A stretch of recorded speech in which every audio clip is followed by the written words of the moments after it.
Are there or are there not negotiations going on right now between the United States and the Iranians? Trump is talking about active talks going on, optimistic that we can find a solution. He's talking about the Venezuela option of finding someone remaining from the regime who they can work with, kind of like what they did in Venezuela with Delcy Rodriguez, Maduro's number two. And in this video, what we're going to look at is how is the Arab world reacting to this?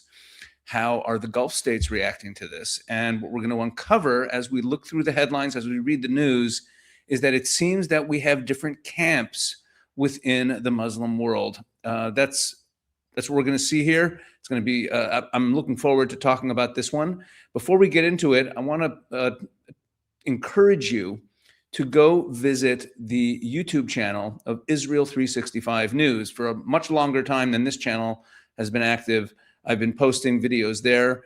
There's a lot of great stuff in the archive. We also put out videos pretty much every day. So in the last couple of days, we put out a video just today where I spoke to Dr. David Wormser about this current situation with what Trump has been saying these last couple of days and these negotiations.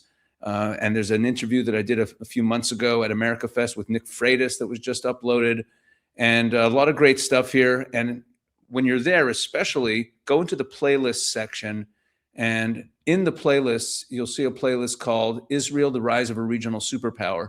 And in there, it's a 6-video series, 6 short videos that lay out the case that Israel since October 7th has developed into a regional superpower.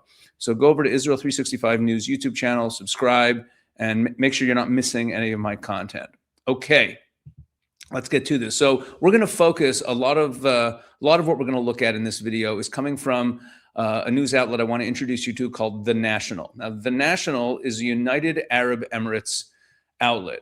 It is not officially a government outlet, but it is strongly aligned with the government and generally assumed to be a mouthpiece of the UAE government position. Okay, and this is their front page today. Iran appoints new security chief to replace assassinated Larijani. Fine. What we're going to focus on is the negotiations and what's going on with that. So we want to take a look at how they're covering it.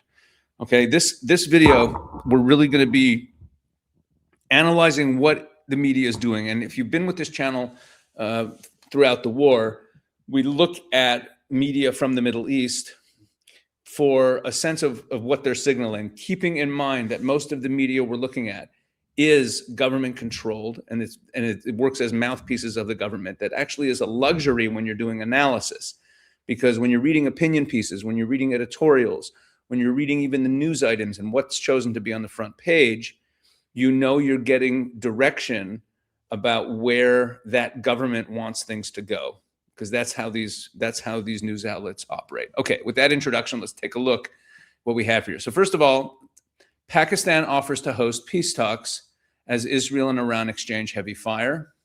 Concern in Israel after Donald Trump touts Iran talks, and who in Iran could negotiate with Trump. So we have these top 3 stories here are, right under the top headline. The top 3 stories then are all about the negotiations. And we're going to take a look at how in the UAE, they're talking about these negotiations, okay? So first, Pakistan offers to host peace talks as Israel and Iran exchange heavy fire. Urgent diplomatic push after President Trump offers 5-day window for talks. Pakistan, so the lead item here, remember, this is Pakistan offers to host peace talks. The lead isn't Israel and Iran begin talks, and then in the story it says that Pakistan is hosting them. The lead here is that Pakistan is doing this, okay? Keep that in mind, okay? Pakistan has offered to host peace talks between the U.S. and Iran after President Trump raised hopes of ending the war. Prime Minister Shehbaz Sharif said Pakistan stands ready and honored to be the host to facilitate meaningful and conclusive talks for a comprehensive settlement. And then it talks about how the fighting continues, and that there's been Israel's been attacking deep inside Iran with thousands of targets being hit. Mr. Trump has offered a 5-day window for talks before potential strikes on Iran's power plants. Reports say the U.S. is also sending Marines to the Middle East who could arrive within that time. Iran has denied that direct peace talks have taken place. Okay, very important narrative set here. the Americans want the peace talks, but they have Marines on their way that will be arriving before the ultimatum would expire. And the Iranians deny that the talks are happening. On Tuesday, Iran appointed this new guy to replace Larijani. That's not what we're talking about in this video. With the IRGC consolidating power and no sign of the regime change sought by the US and Israel, concern over a prolonged war is growing. The war's economic fallout widened on Tuesday as the Philippines declared a state of emergency. And as Gulf states face Iran's drone and missile strikes, Qatar said it was time for them to reassess their regional security systems. We need a unified stance in the Gulf, Foreign Ministry spokesman Majid al-Ansari said. He said there was no direct Qatari effort to mediate between the US and Iran to end the war. Qatar's stance is that we must end the war through diplomatic means, and we support all informal and formal diplomatic channels. Pakistan's bid to mediate talks came a day after Mr. Shabazz spoke to Mr. Pezeshkian to call for dialogue. Pakistan welcomes and fully supports ongoing efforts to pursue dialogue to end the war in the Middle East in the interest of peace and stability in the region and beyond, Mr. Shabazz said. Mr. Trump appeared to acknowledge Pakistan's offer by reposting it on Truth Social. And Oman's Sultan Haitham, meanwhile, spoke to French President Macron and discussed efforts being made to calm things down. And then we have the Germans expressing concern about the war.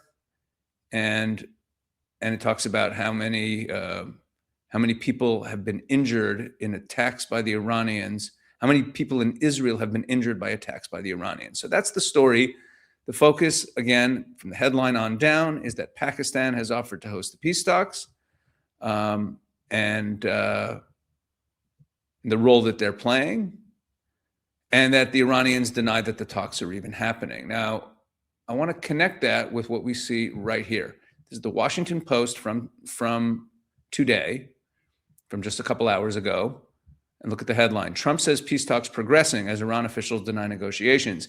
Egypt, Pakistan, and Turkey have taken the lead in efforts to broker a peace deal between the United States and Iran, though conversations have been indirect thus far. So it mentions those countries, and we see this also in Al Monitor. Al Monitor is Washington-based, covering the Middle East, and it's actually independent. Okay, this is a rare outlet that covers the Middle East in depth. It's more like it's almost like a think tank.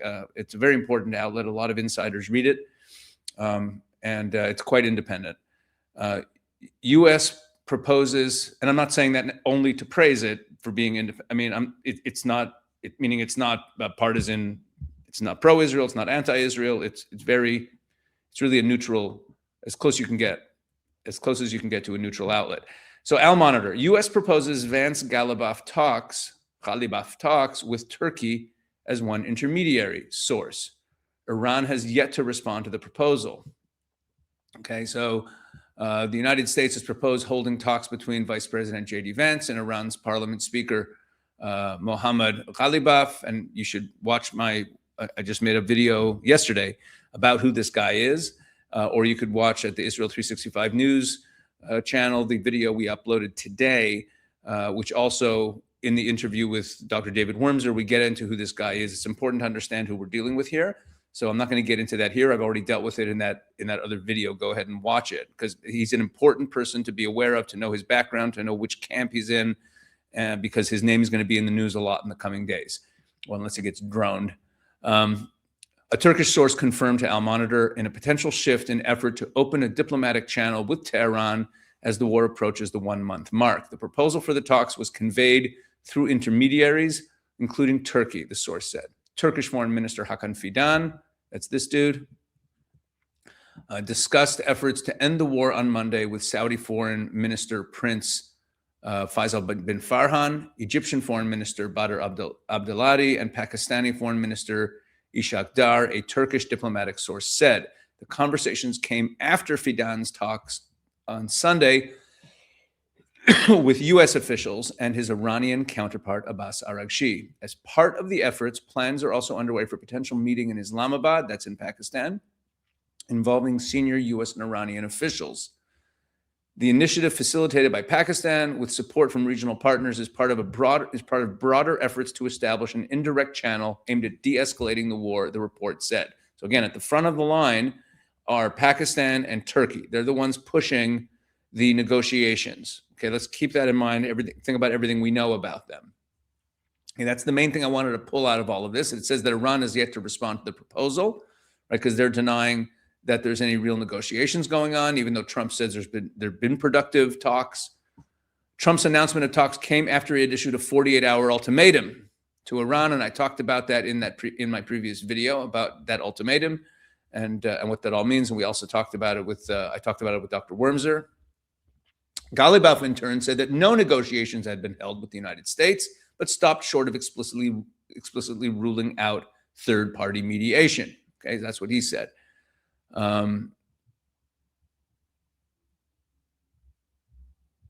Fidan added that any path, so Hakan Fidan, the Turkish foreign minister, added that any path to a ceasefire would also require persuading Israel, arguing that the main obstacle is not a lack of proposals, but the absence of political will on the Israeli side to end the war. The problem is not the absence of plans to end the war. The problem is that Israel does not want peace, Fidan said. So there you go. He's throwing a little attack at Israel, and it ends by pointing out that Netanyahu said he's basically going to go along with what Trump is doing, because whatever agreement happens will end up being in it'll protect Israel's interests. Okay, so the main point here is that looks like there really are talks. Otherwise, there wouldn't be all of this reporting. Al Monitor is very well sourced, and they're saying that Vance Ghalibaf talks have been proposed. Turkey as an intermediary, and then we also see Pakistan as a host. And you put that together with the Washington Post saying Egypt, Pakistan, Turkey. So that's the camp that is pushing these talks. Okay, and on this UAE site, so we saw that first article that talked about the talks. And it focused on the fact that Pakistan is hosting them, but it also made mention of the number of civilian casualties that the Israelis have suffered, which is an interesting thing to add in to an article about the fact that there's negotiations going on. It also talked about the fact that the Qataris want talks as well. They mentioned that in there. But this is also on their site. Concern in Israel after Donald Trump touts Iran talks. I found this article and the next one, these next three articles, which are all on, there's the two news items, and then there's an editorial I'm going to show you, really point to where the UAE is in all this, okay? So now, stay with me here. This is getting interesting. Concern in Israel after Donald Trump touts Iran talks. Okay, so what do we have in this article? So what's the article about? This is the UAE, and they have a headline, Concern in Israel after Donald Trump touts Iran talks. Uncertainty reigns in Israel after President Trump said the U.S. is in productive talks with Iran, seemingly before decisive progress has been made on any of the main Israeli-U.S. war aims. Mr. Trump made the shock announcement yesterday, saying he would give Iran a 5-day deadline to open the Strait of Hormuz before the U.S. attacked Iranian power stations. The news sent oil prices tumbling and was cautiously taken as good news by much of the world, which fears the potential for vast economic fallout and instability from a sustained conflict in the region. Mr. Trump said on Truth Social that the U.S. and Iran had held very good and productive conversations about a complete and total resolution of hostilities in the Middle East. And he claimed that 15 points of agreement had been reached between the U.S. and Iran after talks this weekend. Iran denied such talks had taken place. Okay, that's just sort of setting the framework for now the main body of the story, which is, as the headline says, about the reaction in Israel. Israel, where politicians and the public overwhelmingly back the war, is far less enthusiastic. Two main priorities for the country, dealing with Iran's nuclear program and ballistic missile arsenal, appear far from complete. Iran's nuclear facilities have suffered only limited attacks, and the regime continues to fire missiles at Israel and the region. Hours after Mr. Trump's announcement, the Israeli Prime Minister Benjamin Netanyahu said President Trump believes there is an opportunity to leverage the tremendous achievements we have reached alongside the U.S. military to realize the goals of the war through an agreement that will safeguard our vital interests. We will safeguard our vital interests under all circumstances. Okay, that line wasn't reported in the story as we read it in Al Monitor. Take a look. Al Monitor. In a video address, Netanyahu said that Trump thinks there's an opportunity to draw on recent military achievements to achieve the rest of the war's goals through an agreement. Such an agreement will protect our interests.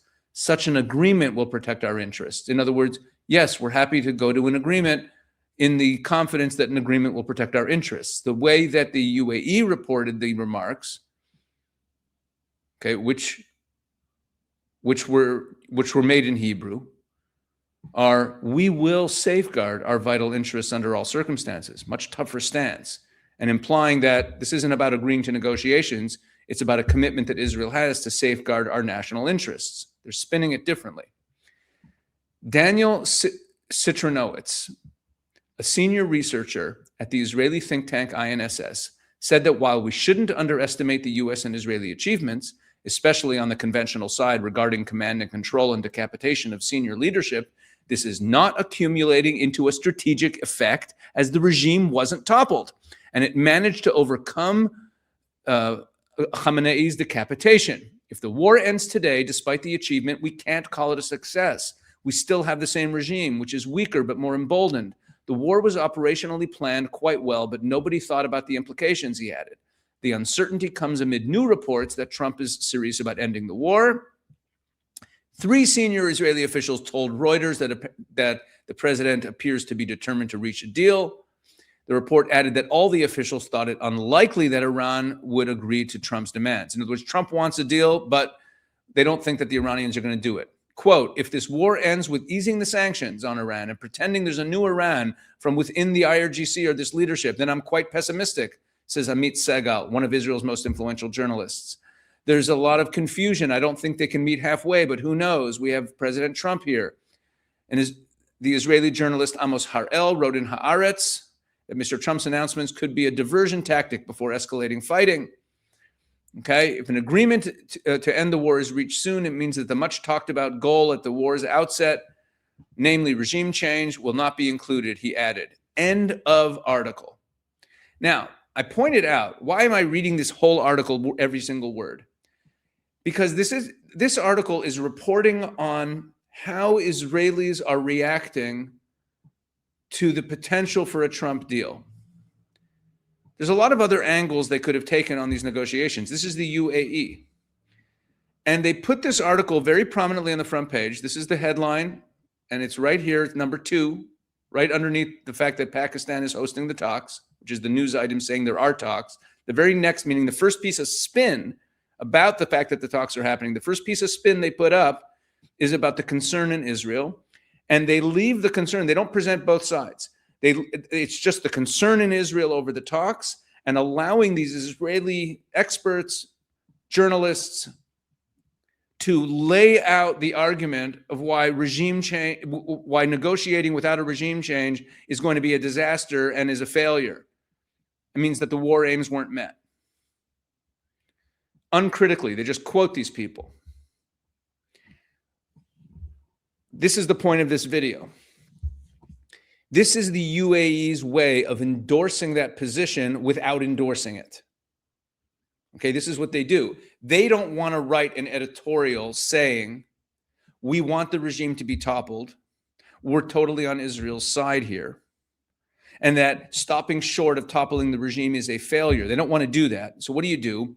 You bring in someone, and you do an article about other people saying that, and you give them the platform, and you just print their words and let the article give that argument and leave it uncriticized and put it prominently on the front page. Okay, it gives a kind of, it's sort of like a plausible deniability where the UAE isn't saying these things, but they're amplifying this as the key spin on the fact that there are, meaning you have story number 1, there are talks. Story number 2, here's what the Israelis are saying about it. And then story number 3 is is this story here, who in Iran could negotiate with Trump, which is this story here. Iran's last men standing, who could negotiate with Trump? And look what it does here. It singles out 3 people, okay? U.S. President Donald Trump says that Iran has entered peace talks and signaled it's open to a deal, but who can they talk to? Right? Ali Khamenei is dead. Mujtaba is probably dead. His condition is uncertain, as they say here. Several other commanders have been assassinated. Larijani is gone. They mention him. And then it says that after first denying that there were negotiations, they then admitted that messages have been received. Great. And then it goes through who the 3 people are. It starts with Abbas Araghchi, foreign minister. Right? That's Abbas Araghchi, the guy in the middle there. We all know him. So it starts with Abbas Araghchi. Mr. Araghchi is an experienced negotiator with the West who helped strike the nuclear deal in 2015. But he's enjoyed less success in the Trump era. Look what they're saying about him. But he's enjoyed less success in the Trump era. More recently, he led Iran's negotiating team in 3 rounds of talks with the U.S. in February, which failed to avert war. Earlier talks involving Mr. Araghchi met a similar fate when Israel attacked Iran in the 12-day war. All they're doing is highlighting his failures to be a successful negotiator.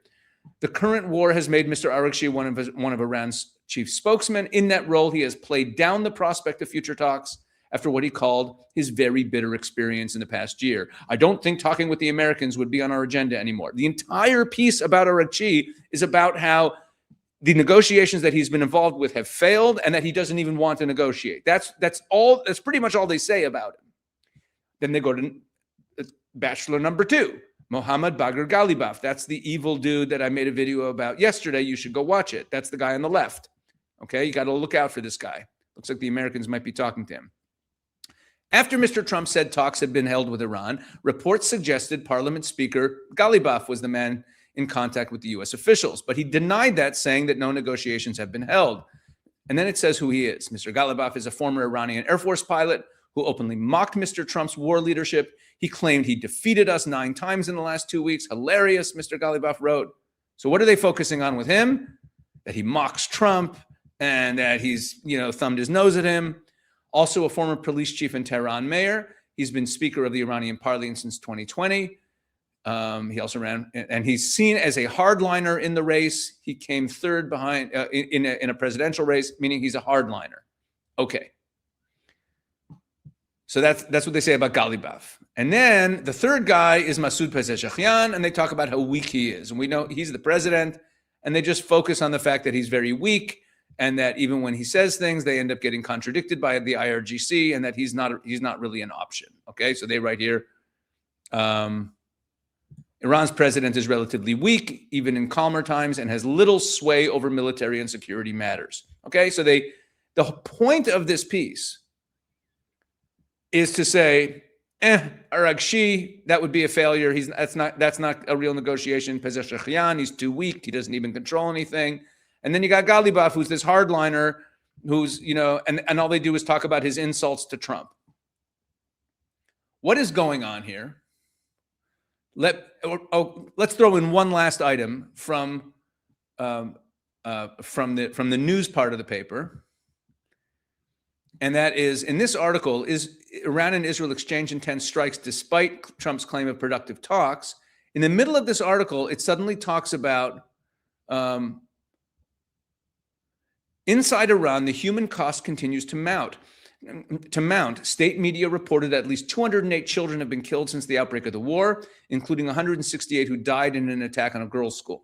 A nationwide internet blackout, now in its 25th consecutive day, has left the public cut off from independent information. Authorities have also arrested more than 1,000 people over the course of the month, including 466 in a single sweep on Tuesday, on charges of filming sensitive sites, sharing anti-government content, and cooperating with the enemy. They are highlighting the fact that there is an extensive resistance that is being cracked down upon. Okay? They're focusing in on the fact that the regime is still evil and is still suppressing the people, right? And in this piece, they're talking about how none of these guys are really fit for negotiation. And here they're parroting the Israeli side about how negotiations are a bad thing, without offering the counter argument. There's no article here arguing why negotiations are good. Okay? And then this was the most amazing thing to me. They ran on the opinion page a piece, well, sort of on the opinion page. It's kind of a news item. It's it is an article about an interview conducted for the National, for this publication, with Mehrdad Marty Yusufiani. Marty Yusufiani is a fellow at the Middle East Forum, but more importantly, he is a major leader in the Iranian opposition in exile. For many years, he was the chief counsel, chief advisor to Crown Prince Reza Pahlavi. Now he doesn't work for him. He's helping organize, it says right here, Marty Yusufiani is helping organize a conference in London next week for hundreds of Iranian opposition figures. Said those attending had heard nothing meaningful from the West. This entire article is about how the Americans are making a huge mistake by not engaging with the Iranian opposition figures, and what a terrible error that is. That's what this article is about, okay? And that's the entire substance of the article. Why would they be running this? You know what? I know this video has gone a little long, but it really is worth reading this article. So let me go through some of it. West failing to engage with Iranian opposition as war grinds on. There has been no serious attention given to anybody by any world power, prominent Iranian American says. That's Marty. The U.S. and other powers are failing to adequately engage with Iran's opposition movement and its vast diaspora to plan for what happens once the war ends. Iran's focus has been on wiping out the Iranian military, but with the war approaching the 1 month mark, it remains unclear who Washington wants in control in Tehran. But here's the thing, it doesn't remain that unclear. It remains unclear who the individual would be, but Trump has said he wants the Venezuela option, which means that the regime guys stay there. Mehrdad Marty Yusufiani is helping to organize a conference in London, right, with the opposition figures. We're in touch with every major name, brand, group, ethnicity, and entity that claims any relevance to the Iranian political universe. We are in touch with them, and there has been no serious attention or patronage given to anybody by any world power, including Washington and arguably Israel and the Europeans. Political solutions are typically studied and worked on before military actions. I remain concerned that not enough nurturing has been offered to the Iranian opposition spectrum domestically or in exile. Okay, and they're going to have all these representatives from all the different groups. And he says, I see it as a big red flag danger that there's no viable, serious effort to engage, even if it stands at 5% chance with the political process. The White House did not immediately respond to a request for comment. Now, when you see a line like that, remember that line doesn't have to be put there. They could ask the White House for comment and not get it and not include a sentence like this. When they include a sentence like this, they're trying to say that this is a problem. U.S. President Trump claimed on Monday that he has held productive conversations with Tehran and postponed military strikes on Iranian power plants and energy infrastructure for 5 days. Tehran said Tehran denied it. And then it says that, Trump says he's talking to the top person in the regime. Mr. Yusufiani, who worked for nearly 2 decades as chief of staff for Reza Pahlavi, is concerned that the war is creating fissures among opposition groups. Okay, and then he warns at the end, he warned that time is not on the Trump administration's side, and with each passing day, the regime remains in power and it increases anxiety. The longer regime collapse takes, with neither liberty nor safety nor security on the horizon, any population will start to question. In other words, this entire piece is wagging a finger at the Trump administration saying, why are you ignoring the opposition? And you're enabling the regime to remain in power, and it's calling them out. Again, there's no pushback in the piece.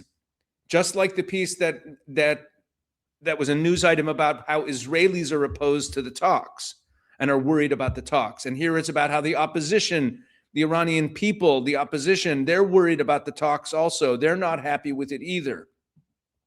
What we have here is without the UAE coming right out and saying we're opposed to these negotiations, they're elevating voices that are opposed to the negotiations, and they're spinning the negotiations as unlikely to succeed, right? They're talking about who the people are that could be negotiated with, and they're all not very good.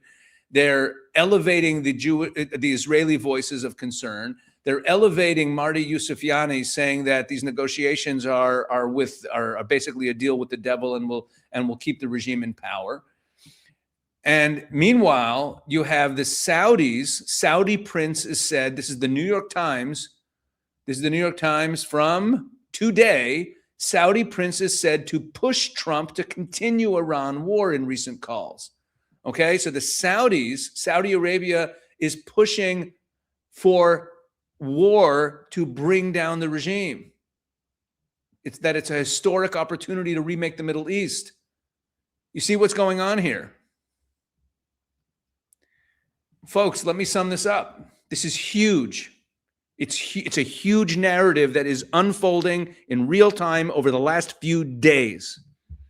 We have the Pakistanis, the Qataris, the Egyptians, the Turks. They're pushing for negotiated end. They want the regime to remain in power. They're happy it's weak. They love that, but they want it to remain in power. They don't want it to fall. And they're pushing in that direction.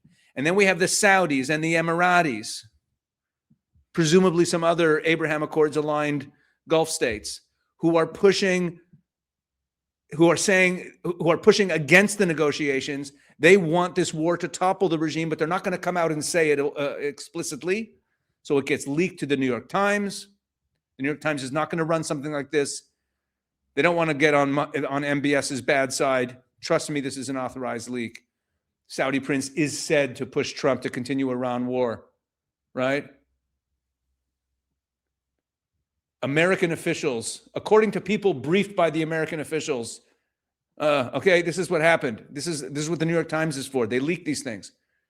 So we have camps now emerging within the Muslim world, within Arab/Muslim world, for and against negotiations.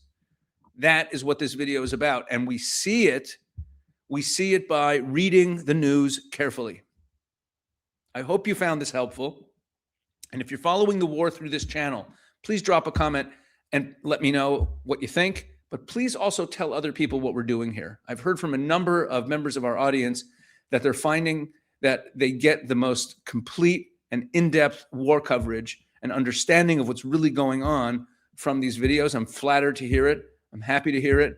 Please tell other people what's going on this channel. We'll grow the audience and stay informed. And I'm going to do more videos like this where we read the news carefully. We read the news carefully, and when you read between the lines and you put the stories together, you start to see what is taking shape. So that's the big takeaway from this video.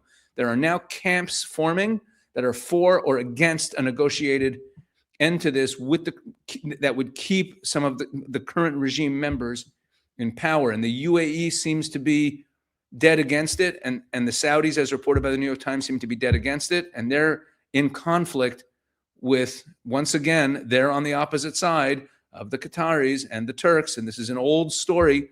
Even though the Saudis and the Emiratis seem to be getting along with the Qataris lately, let's remember they almost went to war a few years ago, real war, over the Qataris supported the Muslim Brotherhood, who they all ban. The UAE and the Saudis ban the Muslim Brotherhood, and Qatar is the base of the Muslim Brotherhood, as with Turkey. So you see how things are lining up now.